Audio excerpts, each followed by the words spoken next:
സംസ്ഥാനത്ത് ഇന്നും ശക്തമായ മഴയ്ക്ക് സാധ്യതയെന്ന് കേന്ദ്ര കാലാവസ്ഥാ വകുപ്പിന്റെ മുന്നറിയിപ്പ്. വിവിധ ജില്ലകളിൽ യെല്ലോ അലർട്ട് പ്രഖ്യാപിച്ചിട്ടുണ്ട്. ഇടിമിന്നലോടും ശക്തമായ കാറ്റോടെയും കൂടിയ മഴയ്ക്കാണ് സാധ്യത പ്രവചിച്ചിരിക്കുന്നത്. തൃശൂർ ജില്ലയിലടക്കമാണ് യെല്ലോ അലർട്ട്. കേരളത്തിൽ ഇന്നും ശക്തമായ മഴ തുടരുമെന്ന് കേന്ദ്ര കാലാവസ്ഥാ വകുപ്പ് അറിയിച്ചു. സംസ്ഥാനത്തെ വിവിധ ജില്ലകളിൽ യെല്ലോ അലർട്ട് പ്രഖ്യാപിച്ചിട്ടുണ്ട്. തിരുവനന്തപുരം, കൊല്ലം, പത്തനംതിട്ട, ആലപ്പുഴ, കോട്ടയം, ഇടുക്കി, എറണാകുളം, തൃശൂർ ജില്ലകളിലാണ് ഇന്ന് യെല്ലോ അലർട്ട് പ്രഖ്യാപിച്ചിരിക്കുന്നത്.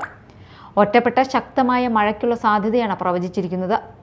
വെള്ളിയാഴ്ച തിരുവനന്തപുരം, കൊല്ലം, പത്തനംതിട്ട, ആലപ്പുഴ, കോട്ടയം, എറണാകുളം ജില്ലകളിലും തിങ്കളാഴ്ച കോട്ടയം, ഇടുക്കി, എറണാകുളം ജില്ലകളിലും യെല്ലോ അലർട്ട് തുടരും. അതേസമയം അടുത്ത മണിക്കൂറുകളിൽ ആലപ്പുഴ, കോട്ടയം, ഇടുക്കി, എറണാകുളം, തൃശൂർ ജില്ലകളിൽ ഇടിമിന്നലോടുകൂടിയ ഇടത്തരം മഴയ്ക്കും മണിക്കൂറിൽ 50 കിലോമീറ്റർ വരെ വേഗത്തിൽ ശക്തമായ കാറ്റിനും സാധ്യതയുണ്ടെന്ന് കാലാവസ്ഥാ വകുപ്പ് അറിയിച്ചു.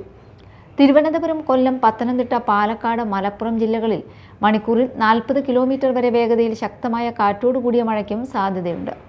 മറ്റു ജില്ലകളിലും ഒറ്റപ്പെട്ട ഇടങ്ങളിൽ നേരിയ മഴ ലഭിക്കാനാണ് സാധ്യത. മോശം കാലാവസ്ഥയുടെ പശ്ചാത്തലത്തിൽ ജനങ്ങൾ ജാഗ്രത പാലിക്കണമെന്ന് അധികൃതർ അറിയിച്ചു. Media time, Kochi.